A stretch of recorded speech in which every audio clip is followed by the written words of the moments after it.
Bismillahirrahmanirrahim, alhamdulillahi rabbil alamin, wa afdalu salati wa tamu taslima ala khayri khalqillahi ajma'in, nabiyina Muhammadin wa ala alihi wa ashabi wa man tabi'ahum bi ihsan ila yawmiddin.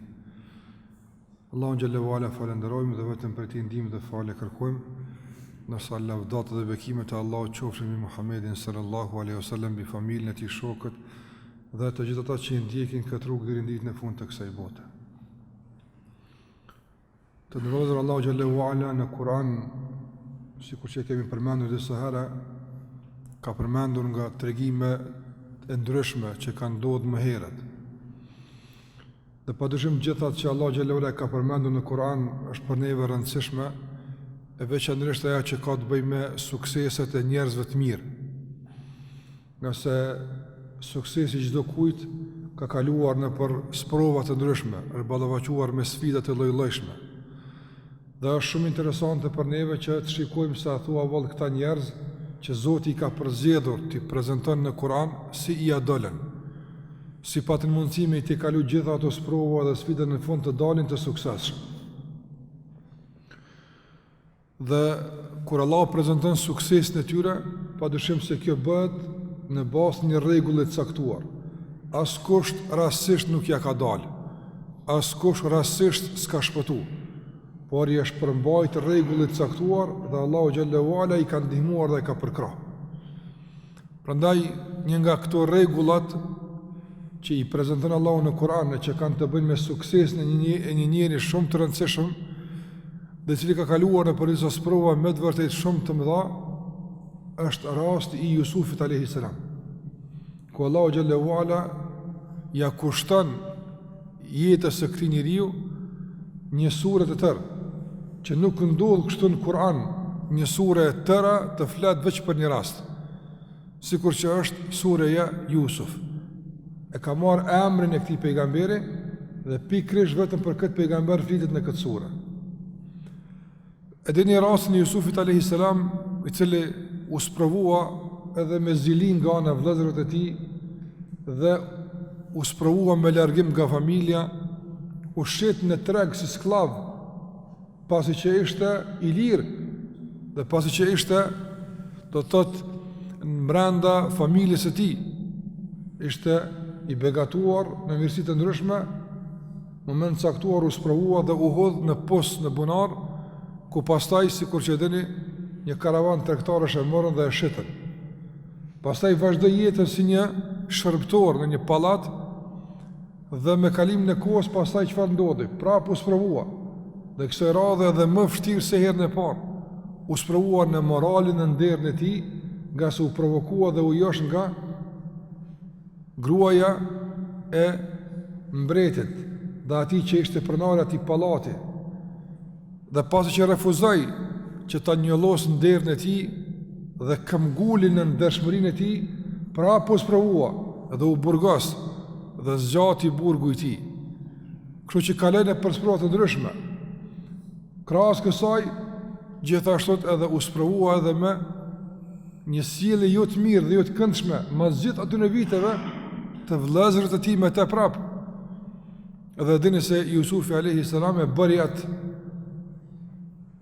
veprimin e njohur ku deshe që ta mbante vllaun e tij nga nëna, nga se të tjerë i kishte edhe nga baba, ta mbante afër veti që kështu të bënte një parathërnje, një hyrje për të prezantuar para vëllezërve se ai është i gjallë. Në fund të tërë këtij tregimi, do të thotë kur erdhën herën e fundit vëllezërit e Jusufit alayhi salam që të marrin hisin e tyre nga ajo që shpërndante shteti, nga se ishte krizë ekonomike në atë kohë, dhe mbikëqyrës tërë kësaj ishte Jusufi alayhi salam. Kur erdhën me e marrë, Jusufi alayhi salam i pyeti: "A dini çfarë keni bërë ju me Jusufin dhe vllaun e tij?" Tha: "A je ti Jusufja?" E kuptuan se ky është Jusufi. Çfarë tha Jusufi alayhi salam? E ky është ai rregulli. Tha: "Ana Yusufu wa hadha akhi, qad manna Allahu alayna." Unë jam Jusufi, po, dhe ky është vllau jam. Allahu na ka begatuar. Dhe shikoni tash tër storjen e jetës së tij. që mund të jetë 40 vjeçare, mund të jetë 50 vjeçare. Gjitha ato sprova dhe suksese, thot, innehu men yattaqi wa yasbir, fa inna Allaha la yudhi'u ajra al-muhsinin. Kjo rregull i Kuranit për suksesin që e ka prezantuar Allahu xhallahu ala dhe praktikisht me Jusufin, po dhe teorikisht përmes këtij rregulli. Çfarë tha Jusufi alayhis salam në këtë rregull? Kjo rregull i Kuranit që Zoti xhallahu ala ka përmend, innehu men yattaqi wa yasbir. Çdo kush i cili është i pajisur me takva, me devotshmëri, wa yasbir, edhe është i durueshëm, bën sabër, le ta din se Allahu kur nuk e humb mundin e bëmirësve. Ato që bojnë mirë, Allahu se humb mundin. Atë kuptim, ja unë jam një për atyre që Allahu se ka humb mundin. Në këto Allahu xhallahu ala të ndërlozër bën kombinim mes dy veprave madhore që ne gjithmonë duhet të jemi të kujdesshëm se apo marrim sa duhet nga këto apo jo. Dhe ky nuk është vendi vetëm në Kur'an ku Allahu xhallahu ala bën kombinim mes këtyre dy veprave madhore, devotshmëria dhe durimi. Këto janë dy gjëra me të vërtetë që i duhen njërit në çdo situatë, çdo rrethon, gjithmonë. Dhe sa herë është i pajisur me këto dy adhurime të mëdha, është i sigurt nga çdo devijim, është i sigurt nga çdo humbje, është i sigurt nga çdo shkatrim, kushdo qoftë që don me dëmtu. Allahu ka më mbrojt. Për shkak të devotshmërisë dhe sabrit. Nëse mungon devotshmëria dhe sabri, atëra jemi të ekspozuar rrezikut. Çfarë do qoftaj? Prandaj pse Allahu xhallahu ala ka bërë kombinim mes devotshmërisë dhe sabrit, s'është e rastishme. Ka mund me qenë kombinim mes devotshmërisë dhe, për shembull, ndonjë adhurimi tjetër. Mos i numërojmë tash të gjitha. Por pse ka bërë kombinimin mes takwa, devotshmërisë edhe sabrit? Të ndërlozë njëri në situatët e ndryshme në jetën e vet që kalon. Qoftë në rastet apo rrethanat kur sprovohet me begati dhe mirësi. Edhe shëndeti është sprovë, edhe pasuria është sprovë, edhe pozita është sprovë, edhe autoriteti është sprovë, por edhe smundja është sprovë, edhe shqetësimi që ta bëjnë njerëzit është sprovë, edhe varfëria është sprovë, këto janë sprova. Gjitha këto Allahu na sprovon. Dhe në gjitha këto ne duhet me dhënë provimin e duhur, me ia dal. Allahu thot, ja dal nëse je i devotshëm edhe ki sabër. Pse? Për shkak se zakonisht në raste të tilla njerëzit ose nga begatia dhe nga mirësitë e shumta e harrojnë Allahun xhallahu ala dhe nuk i zbatojnë urdhat, dhe kjo ndodh. Andaj ju duhet devotshmëria që vazhdimisht i bën të kujdesshëm përballë obligimeve të Allahut xhallahu ala, nuk i harrojnë. Andaj njëri i devotshëm tër dunjan më dhon, e ruan me lejen e Allahut devotshmëria, mos me keq përdor, mos me të kalu kufirin, mos me harru namazin, mos me harru agjerimin, mos me harru obligimet, nga se devotshmëria është ajo që e ruan nga habia pas kësaj bote. Ose nëse është i sprovuar me gjëra të pakëndshme, sikur të thash, sprova e smundjes, e varfërisë kështu me radhë. Dhe zakonisht njerëzit në këto situata kalojnë kufirin, ose në hakmarrje, ose në shqetësim, ose në mërzi të tepruar, do të duke vajtuar, duke bërë gjëra të caktuar, andaj ju duhet sabri. Sabri në këtë rast ndihmon që mos me të kalu kufirin. Prandaj shikoj këtë kombinim të mrekullueshëm që të mundson gjithmonë të jesh në nivelin e duhur të kryerjes së detyrës që ki përballë Allahu xhallahu ala, në zbatimin e asaj që është obligative dhe në largimin nga ajo që është ndaluar. Innehu men yattaqi wa yasbir, ai që është i devotshëm dhe bën sabër, të tillëve kur Allahu mundë nuk ka humbur. Gjithmonë. Prandaj pe dobive të shumta që i kanë dhënë dietarët nga ky ajet, mund të përmendim 2 ose 3 që neve na duhet. Pas që kuptuam arsyeën e kombinimit. E para të ndërlozër është se njerëzit në këtë botë zakonisht për me arrit qëllimet e tyre, qoftë në arritjen e asaj që e dojnë, ose qoftë në ikjen nga ajo që e urrejnë, se njeri në këto 2 detyrime punon. ja vrapon pas asaj që mendon se është e dobishme për me arrit, ose ik nga ajo që mendon se është e rrezikshme dhe e frikshme për të. Këto dy koje punë njëri, ja këton janë këton. Njerëzit në këtë drejtim marrin zakonisht sebepe të ndryshme. Duhet me pas ta, duhet me bë këtë, ndërsa Allahu po thotë, gjitha sebepe duhet me ndërmarrë që janë të njohura. Nuk bën me neglizhuar një sebeb. Mirë, po mos harroni se sebepi kryesor për të gjithë ato që ju dëni mi arrit, qoftë ato që i dëni, ose ato që ju urreni, bëhet përmes të ikni nga ajo që ju urreni, bëhet përmes takva dhe sabër. Në sot për shembull të përditshme shohim se njerëzit ma tepër investojnë në aspekte materiale, ma tepër synojnë që të kenë njofsi me njerëz se me Allahun xhalla xhelaluhu. Ma e rëndësishme është për njerëzit sot me pas njofsi nga ata që kanë autoritet se me i pas punë mirë me Allahun xhalla xhelaluhu. Nuk investojnë këtë drejtim. Andaj edhe suksesi është i bresht, i paqëndrueshëm, apo edhe i pa arritshëm dhe i pa realizueshëm. Pra Allahu thot, kujdesu për raport me Zotin, me takva, edhe bëhu i përmbajtur dhe i durueshëm, pastaj të gjitha masat e tjera që ti ndërmerr, këtë sebepet kanë kuptim dhe janë efikase.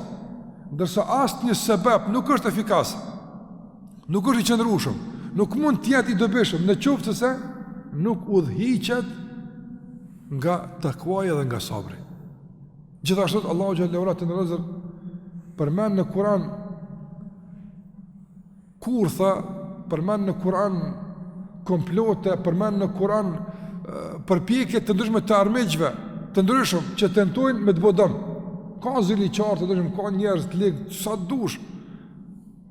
Allahu xhallahu ala thot: "Wa in tasbiru wa tattaqu la yadurrukum kayduhum shay'a." Subhanallah. Shiko, prapë këtu ka kombinim mes të dyjave. Wa in tasbiru, në qoftë se jeni të durueshëm, bëni sabër ju. Wa tattaqu, edhe i përmbani devotshmërisë, e kryeni atë që Allahu ka kërkuar për juve. Në qoftë se ju këtë bëni, Allahu thot: "La yadurrukum kayduhum shay'a." Nuk ju bën dëm juve kurthi dhe komploti i tyre, absolutisht. Le të bën kur çka don. Le të mundohet çka don me bë. Nuk ka me të bëu dëm. Mundesh më u sprovu. Mund të shqetësime. Këto janë pjesë përbërëse e kësaj bote.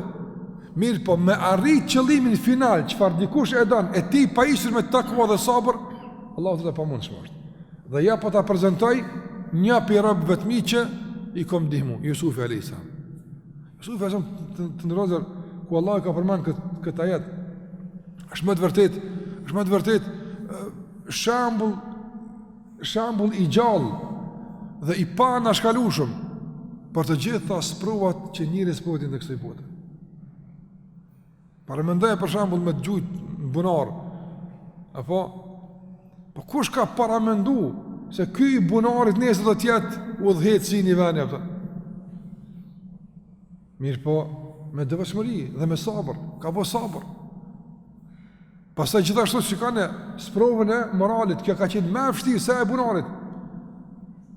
Dhe dietarët kur flasin për sprovën që e pat Jusufi në pallat, kur u jashtë u provokua nga e grua e lig, thonë dietarët se i kanë numru, e kanë prezentuar rasin para vete. Ja, këtu është Jusufi alayhis salam, këtu është gruaja, këtu është pallati, dhe kanë shikuar tash rrethanat në të cilat është gjend Jusufi alayhis salam. A kanë qenë rrethana lehtësuese për të rrëshqit ka harami, apo kanë qenë rrethana rënduese dhe vështirësuese që vështirë ka pas edhe me dash me rëndu. Se nga njëri është situatë me rënd haram, por rrethanat ku gjindaj vështirës nuk e lënë rrethanat me rënd, s'munët. Shumë do me marrë dhe qka po jënë kamerat, jënë njerëzit, është rrethan rënduese, nuk ja letësan me marrë. O ma kero veç vetë, asë është e kush, asë ka kur që kjo rrethan lehtësuese. Dhe pa dushim se ajë cili pështan dhe nuk rëshqet ka harami, duke që një rrethuar me rrethana lehtësuese është shumë ma i shpërblyrë të ka Allahu sa i cili rrethana se kanë lonë. A i kishë bu keq, po s'muja s'pelen. Sa i kjo, do mëna i largohet për saj, po nuk ka se vapën se me pa mujt e kishë bu apëtën. Dhe kur i kanë numru rrethanat, në të cilat është gjenë Jusufi alayhis salam, nuk e kanë gjetë asë një pengesë, madje as më të voglën, që do të ndalte Jusuf në alësam për mos me rëshqit ka e keqa. Rëthane jashtme, jo aja e besimet.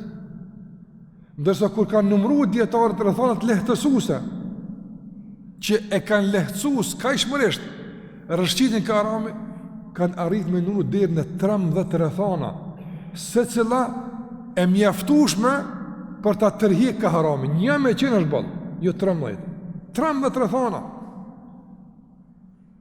Dhe mbi gjitha 13-ave ju ka ra shkelëm. Me cilën fuqi? Innehu men yattaqi wa yasbir. Le të bëjnë edhe 130 rrethana që ta lehtësojnë ty haramin, ta lehtësojnë ty ligësin, ta lehtësojnë të keqen. Në qoftë se je i pajisur me devotshmëri dhe je i pajisur me sabër, me lejen e Allahu xhallahu ala kimi adala. Edhe jo vetëm me rrethana lehtësuese ka e keqja, po le ti i rrethuar dhe me dhjetër dhe me qindra zili qarë dhe të ligë dhe të ndryshëm që tentojnë me të bukesh. Në qoftë se je i imunizuar dhe i fortifikuar me devotshmëri dhe sabër, me lejen e Allahut kanë më shpartalluar. Prandaj Allahu xhallahu ala të ndërlozër, njeriu e pajisur me devotshmëri dhe me sabër e konsideron si një burr të madh. Shiko, e konsideron si burr të madh. Do të thotë burrni është dhe guxim është dhe trimëri është që njëri vazhdimisht me qenë i pajisur dhe me investu në vetën e tij nga këto dy adhurime të mëdha, devotshmëria dhe takvalloku. Në fund të surës Al Imran, në ajetin e fundit, Allahu xhallahu përmend se keni më usfru, le tublawunna, gjithsesi keni më usfru në vetën e juaj, në pasuritë e juaja, wala tasma'unna, dhe krahas provave të ndryshme keni më ndëgju nga njerëz të ndryshëm, të feve të ndryshme, të ngjyrave të ndryshme, të koncepteve, kuptime të ndryshme, njerëz të ndryshëm. Keni më ndëgju edhe në këthira shqetësime të ndryshme, kanë më provoku, kanë më thonë gjithçka. Shikone reagimin kuranor, edukatën kuranore përballë gjitha këtyre shqetësimeve, bezdisjeve, akuzave, fushatave të ndryshme. O in tasbiru wa tattaqu. Allahu thot, në qoftë se jeni të durueshëm, dhe në qoftë se i përmbani ju kufinit tënë, se kalani ju kufinit si tjerë që kanë kalu, po i përmbani devotshmërisë, fa inna dhalika min azmi al-umur. Allahu thot, dine se kjo është për gjërave shumë të larta tek Allahu xhallahu. Kjo është burrni e rrallë. Nëse ulul azmi nga pejgambert kush janë? Janë 5, nuk janë krejt. Andaj Allahu xhallahu ala thot azmi al-umur. Shiko, njëjtë shprehje sikur sa atje. Kjo është për gjërave shumë të fuqishme. Azmi al-umur, kjo është nga vendosmëritë e rralla që mund dikush me i pasur. E arrin këtë me çfarë? Me devotshmëri edhe me sabër. Prandaj çka devotshmëria dhe si arrit kjo tim tjetër, dhe sabri është tim tjetër, s'po flasim tash për to. Mirë po, është rregull i Kuranit. Suksesi në këtë botë dhe ai në dy drejtime. Qoftë suksesin që e kërkon për të arrit atë që të bën dobi dhe janë të shumta ato, qoftë suksesi që e kërkon për të arrit që të shpëtosh nga çdo gjë që të frikson dhe të rrezikon, suksesi në këto dy rrafshe arrihet me devotshmëri dhe me sabër. Ndërsa nuk ka gjë që e rrezikon më shumë suksesin në këto dy rrafshe se mungesa e sabrit dhe mungesa e devotshmërisë. Pa sa njerëz për pak veç edhe një hap është dashur edhe po mungesa e sabrit e ka bërë që të zbrapset. Dhe sa njerëz që Allahu xhallahu i ka begatu, por mungesa e devotshmërisë i ka buhur dhe i ka nënçmuar dhe i ka përbuz fatkeqësisht. Andaj për me met faqebardh dhe me met kokë ngritur, jo mendje lart, po kokë ngritur faqebardh me met. Dhe i pastër dhe i dinjitetshëm në çfarë situate. Allahu thot, wa in tasbiru wa tattaqu. Në çdo situatë, normal është njëri nga njëre që të gëzohet për një të mirë, por gëzimi për këtë mirë nuk e bën me kalu kufinin, kjo është më rëndësi. Normal është në sprova të caktuar njëri më mërzit, Dhe pejgamberi s.a.s. kur I ka vdek, djali Ibrahimi është rrokullis lotën mbi faqen e tij. I ka thonë edhe ti po kanë ja Rasulullah, ka thonë syri po çon, se kjo është rahmet, ndërsa zemra është e qetë, zemra është turbullu për këtë sprova. Aja e mbrëmshmja, aja që ka të bëjë me Allahun xhallahu ala është e qetë, mirë po loti ka dalë. Prandaj është normale, mirë po jo me të kalu kufinin, nga mërzia e madhe njëri me fol fjalë pahishme, ose me braktis obligimin, ose me të kalu kufinin, e atëherë këtu kemi mungesë të sabrit. Prandaj këto dyja me lejen e Allah xhallahu ala na ruajnë dhe na mbrojnë në çfarë do lloj situate. Madje edhe atëherë kur nuk din kam ja mojt, kur for rrugën nuk është e shfaqur, është mjegull tërësisht, me devotshmëri Allah të mëson kam ja mojt. Prandaj lëndëruar, kur nuk ka humb njëri devotshëm, dhe kur nuk I ka ra pishmonit njëri durushëm. Ai që ka bo sabër, kur si ka ra pishmonit. Nga se sabër e ka mësu që me I marrë hapët e duar, dhe devotshmëria e ka mësuar ka du të mja majtë. Prandaj kjo është në rregull I artë I suksesit në jetë. Dhe thash Allah e ka prezentu këtë ajet teorikisht, por pastaj përmes një sure të tërë edhe praktikisht se qysh një njëri e ka dojtë për këtë çështje. Dhe shikoni edukatën e Jusufit alayhis salam, dhe kjo është për mbyllje e kësaj me rëndësi. Shikoni edukatën, si ka thonë vllaznive të vet, ja kum dalën se me kon dikush për juve I shëtëra mati, apo me I nënçmu. S'është marrë me këtë punë. Ose s'ka thonë është hiru kon vëllai, po unë se ja as unë as ti asaj, kërkosh heq. Nuk ja del me une, as nuk ja del me vetën tonë, po ja del në qoftë Allah të pajis me devotshmëri dhe sabër. Kur I ki këtu po. Prandaj shikone urtësinë dhe mençurinë e Jusufit, ku diti me e kthy suksesin tek burimet e duhura. Dhe kjo është ajo që na mëson gjithashtu devotshmëria edhe sabri. Allahu na lëshet na pajis me devotshmëri, me takvallok dhe me sabër, që përmes të dy dritave në këtë botë të shikojmë rrugtimin tonë të më të tjeshëm deri në takim me Allahun xhallahu ala. Që me devotshmëri dhe me sabër edhe të shfrytëzojmë begatit dhe mirësitë e shumta, por edhe të dimë se të sillemi kur ato mungojnë dhe nuk I kemi. Të dyjat janë të mundshme në këtë botë, por nëse është devotshmëria dhe sabri, asgjë pasaj nuk është problem për besimtarin. Ja del me lejen e Allahut xhallahu ala, ashtu sikur që është më së miri sikur se ja doli Jusufi alayhis salam dhe pas tij shumë të tjerë, të cilat u pajesën me këto dy adhurime të mëdha. Allah I shpërblet për me kaq për fund. Sallallahu ala Muhammad wa ala alihi wa sahbihi wa sallama tasliman kathira.